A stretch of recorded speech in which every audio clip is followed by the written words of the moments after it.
Thousands of dollars in medical bills and a member of the family gone just months later. It happened to a Grafton woman in this dog adoption heartache. We've since found multiple stories of dogs adopted from shelters and breeders, only to find out later that the dogs are terminally ill. CBS 58's Lindsey Branwall tells us what you need to know before you adopt.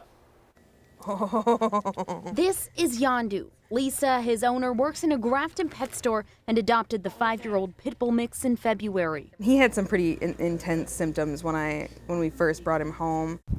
What are you doing? Lisa says this video, taken in March, was one of his best days. We met Yondu on his last day. Go back to your bed. Dying from kidney failure, he was put down right after our interview. I struggle with how someone who had been taking care of him didn't notice, because it was really obvious to me. Yondu was adopted from Maddock in Milwaukee. They tell us the dog was only with them 12 days and they wouldn't have noticed symptoms of kidney failure in a shelter environment. And they did nothing wrong according to Wisconsin laws. In fact, because they're a government agency, they don't even have to give an exam before adopting out. Even though it's not required, Yondu did get an exam and was neutered. But most dogs sold or adopted in the state require a certificate of veterinary inspection. But a CVI is only required to include things like age, breed, and vaccinations. The exam would catch virtually no terminal illnesses. Yondu's vet says one blood test would have shown his kidney failure.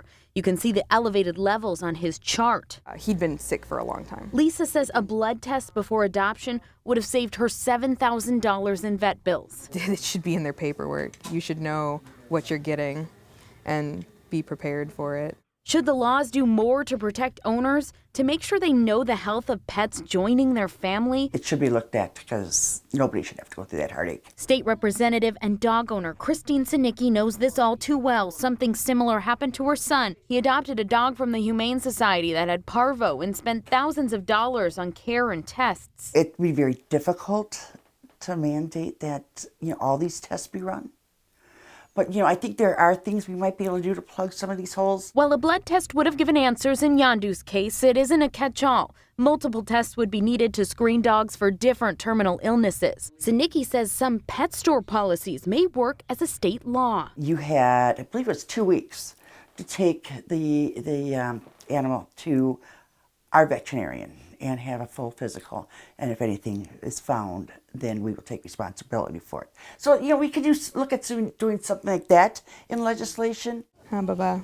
The vet gave Yondu 6 months to live. Lisa was able to spend 8 months with him. I probably still would have taken him and been like, I don't care, he's perfect. Still would have picked him up, but would have at least known what I was getting into. And she would have known to say goodbye.